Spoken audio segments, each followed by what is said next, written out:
welcome to the Art of Being Human. Today I'm going to talk about the heart.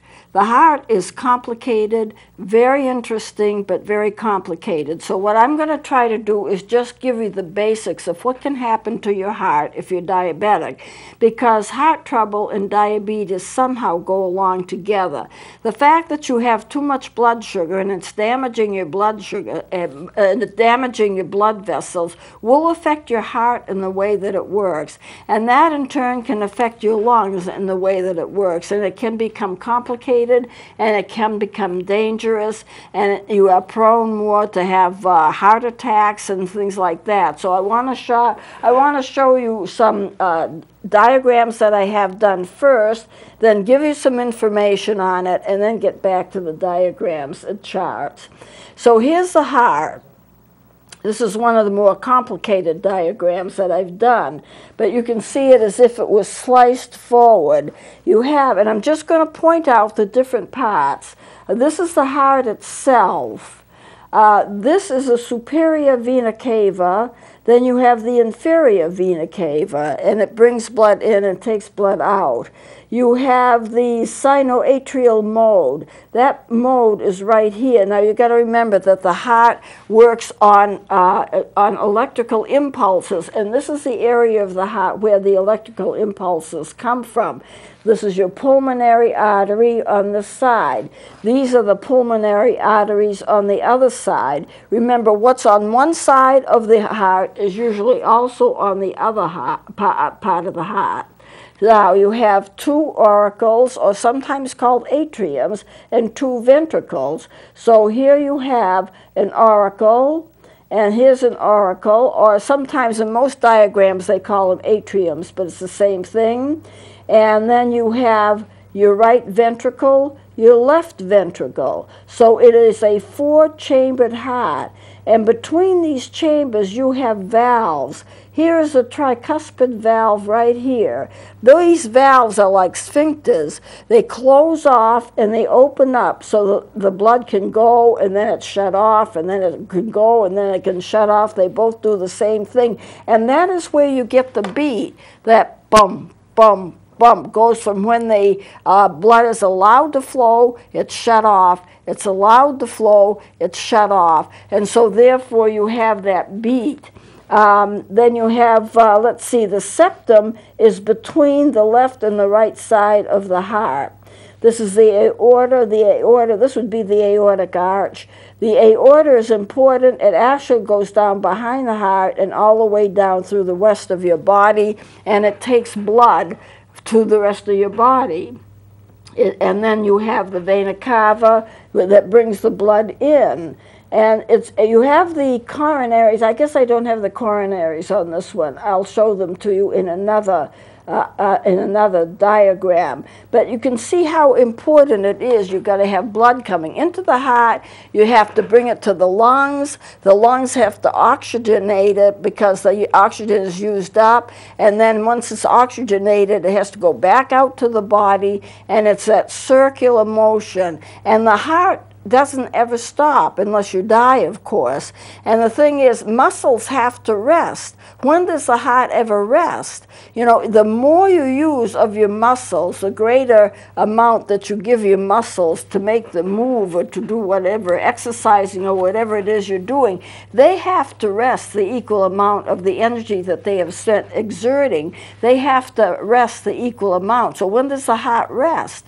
Well, it rests between beats. That's when it gets its rest. Pump, rest, pump, rest, pump, rest. All taken with the valves that close and open and close and open. So you wonder how come we can live as long as we do, but it is quite an amazing organ. It actually is a muscle, and it is a pump, both. It's the size of a fist, but I'll demonstrate that in a minute.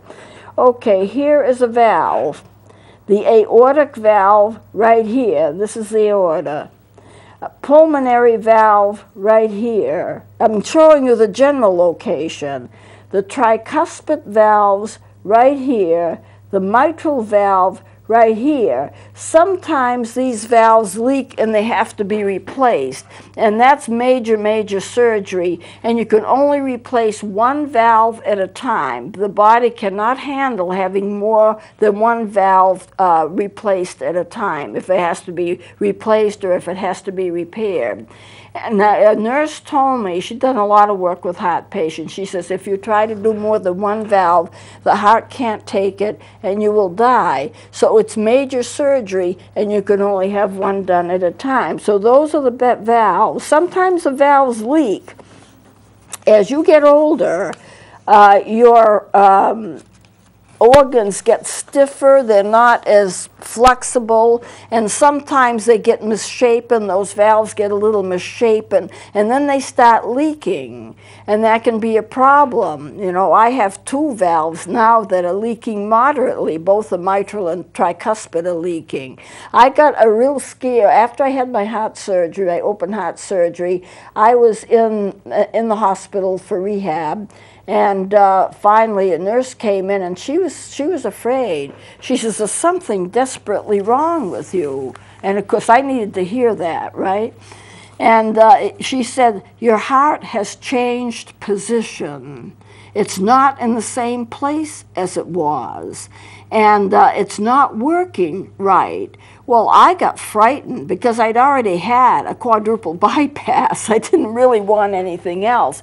So my cardiologist came in. They called him in a panic. And basically, she didn't know what she was talking about. And so he came in, and he's pretty much unflappable, real nice guy. And he says, "Of course your heart's in a different position. In order to fix your heart, we have to take it out." You know how they take it out? They've got to cut the breastbone. And they've got to open the breastbone so it's like in 2 pieces. You basically have a broken bone. Then they have to cut into the pericardium, which is the tissue that surrounds, the membrane that surrounds the heart for protection. They have to cut that open. Then they have to take the heart out and repair it, put it back in, and they can't get it exactly in the same position as it was before you had the surgery. So it's in an approximate position. Then they have to stitch it as closely as they can to where it was. Then they have to take wire, take your breastbone and wire it up again. Those wires will stay with you permanently. They never come out because you'd have to go through surgery again to do that. And then they heal, and they check as you're recovering to make sure that your breastbone has been healing and that the bones have joined together. And I know I complained in the hospital, "It feels like I broke a bone." And they said, "Yeah, your bone was split right in half." So you see how much a cardiac patient has to recover from. Well, let me go to the next one. These are the coronary arteries. The heart has a job of not only producing and transporting blood throughout the entire body for all of the tissues, but it also has to have blood itself. It has to feed itself. And it is the coronary arteries right here that I have in here that feed itself. All of the tissues of the body has to have oxygen, fresh blood, oxygenated blood, and when that oxygen is used up, the blood returns to the heart, it's brought to the lungs reoxygenate it, and then it goes back out to the rest of the body, and 5 pints of it all the time, 5 pints of blood are circulating in your system. Now, the heart needs the same thing as any of the other organs need. It's got to have its own supply of blood and oxygen, so it is the coronary arteries that give it. A lot of times when a person has a heart attack, they say they've had a coronary.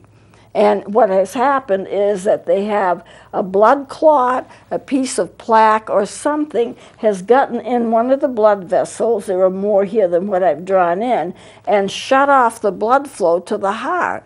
So the heart muscle is not getting the blood it needs, and as a result of that, you are having a heart attack, and you have symptoms of that, which I will go over in a minute.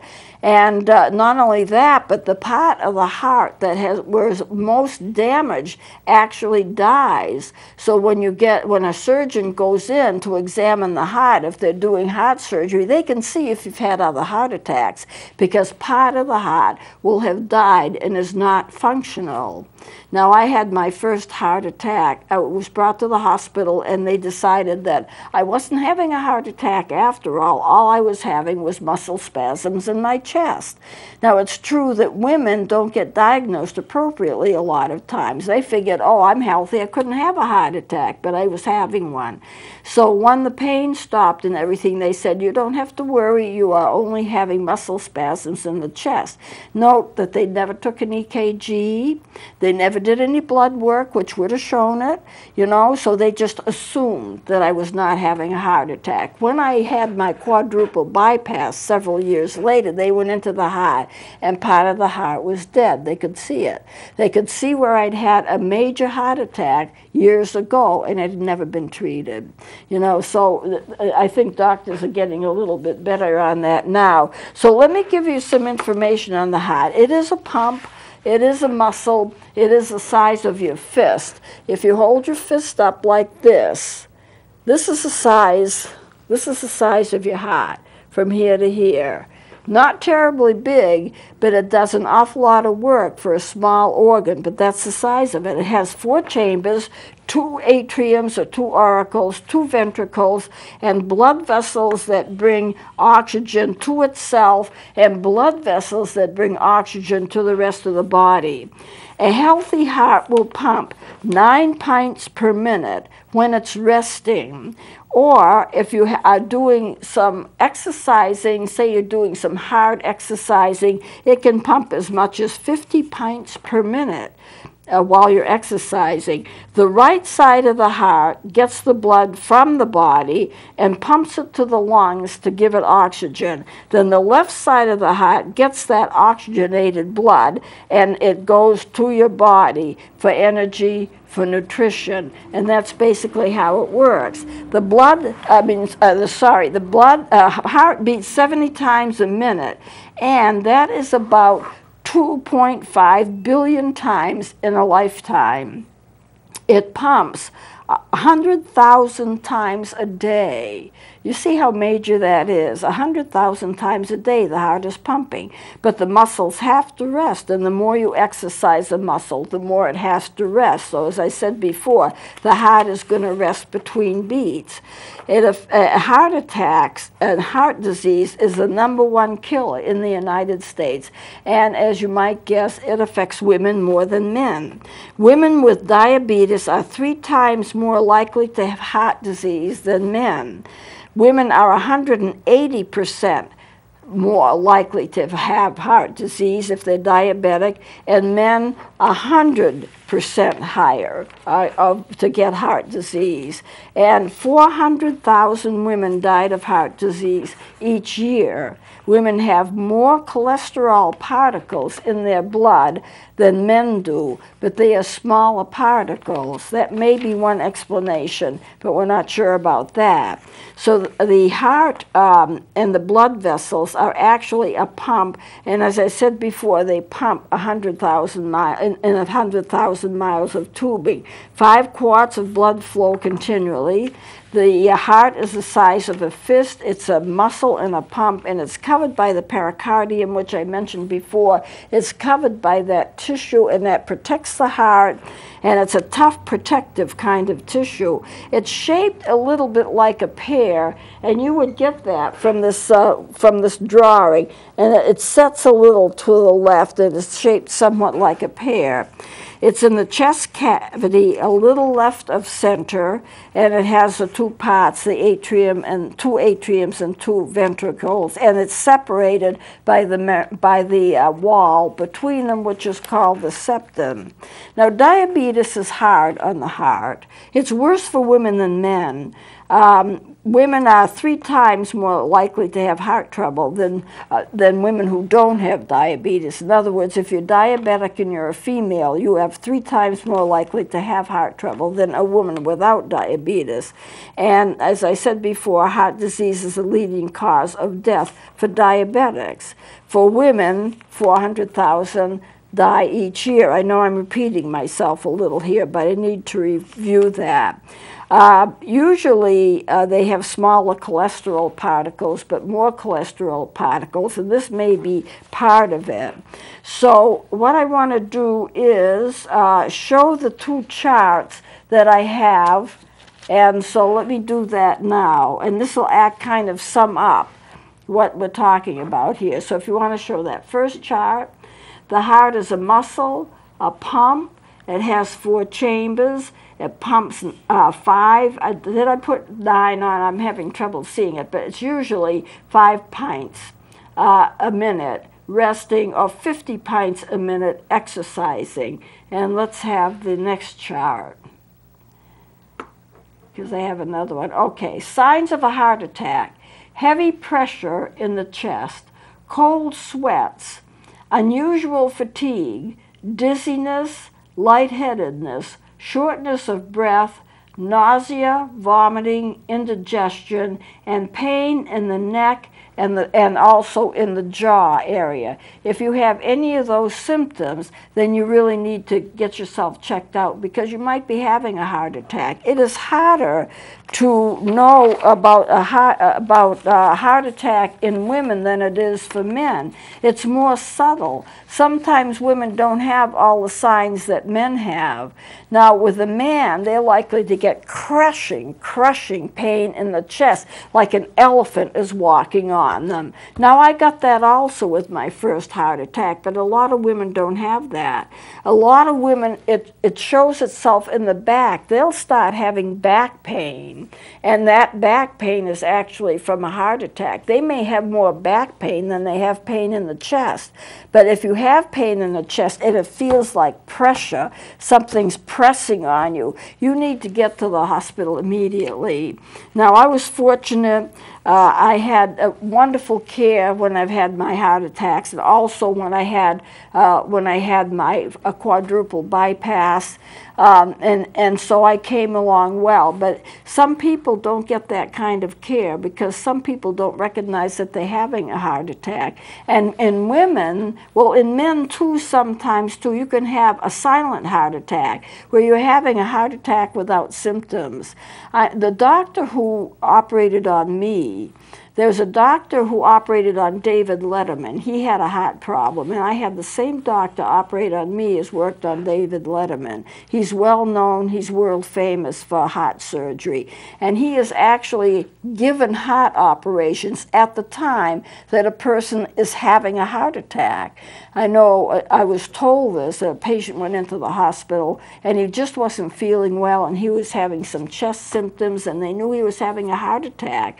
And they went, I think, to Boston and drove surgeons in from Boston to operate on him. They got him ready for surgery. They took a flying trip to Boston, brought the surgeons back, a group of them, and while he was having a heart attack, they were operating on the heart, and they saved his life. You know, they saved his life. So they're just marvelous stories about how people's life has been changed. And now what they're trying to do is to be able to do heart surgery without breaking open the chest. I don't know how they're doing with that, but this is what some people tell me they're trying to do, to be able to get into the heart, make repairs, do what they need to do without splitting the chest. When you split the chest, you've got a major bone break. Not only do you have to heal for what they do to you for your heart, but you've got a major bone break to heal from too. And they give you this heart-shaped pillow, and you hold it up to your chest, and they have you cough a little bit, and so you have pressure on your chest as you're coughing. And it's not a walk in the park. They say heart surgery is a lot easier than it used to be, and maybe it is, but it's not a walk in the park. It is something that's difficult to go through, and you're much more prone to have it if you're diabetic than if you're not. But also you have family history to consider. Like my father was diabetic, and he died of a heart attack. My brother was not diabetic. He died of a heart attack. So there is a lot of genetics involved in this as well. Well, let me see if there's anything else I want to cover here. There are all kinds of problems you can have with the heart. I'm not going to actually get into them. Angina, which gives you a lot of chest pain, pressure, aching, burning. There's tachycardia, where the heart doesn't beat at the right speed. And when you get through surgery, you're going to be through, if you do have heart surgery, you're going to be on a lot of medication to regulate your heartbeat and to make sure that the heart functions. There's medication to open up arteries so the blood can get through in case you can't have a stent. There are newer types of stent that they're doing a lot of work with to try to avoid heart surgery. So there is a lot going on, but it is a tough road to hoe. If you've got heart trouble and you're diabetic, it's a really tough road to hoe, and I can sympathize with it because it's happened to me too. So we'll close it here. And next time I'm going to get into some other things concerning diabetics. I know what I want to do. I want to do a special segment on what people have told me and what I've read that helps them through diabetes. This is not, I'm not saying you have to do this. I'm not saying you have to take the herbs and the teas and all of that. But I want to make you aware of what some people have said has really helped them through this process of diabetes. And I want to share that with you. And then you can do with it what you want to do. So I'm aiming to do that if I can get it ready for next segment. So we'll close it here. Please join me then.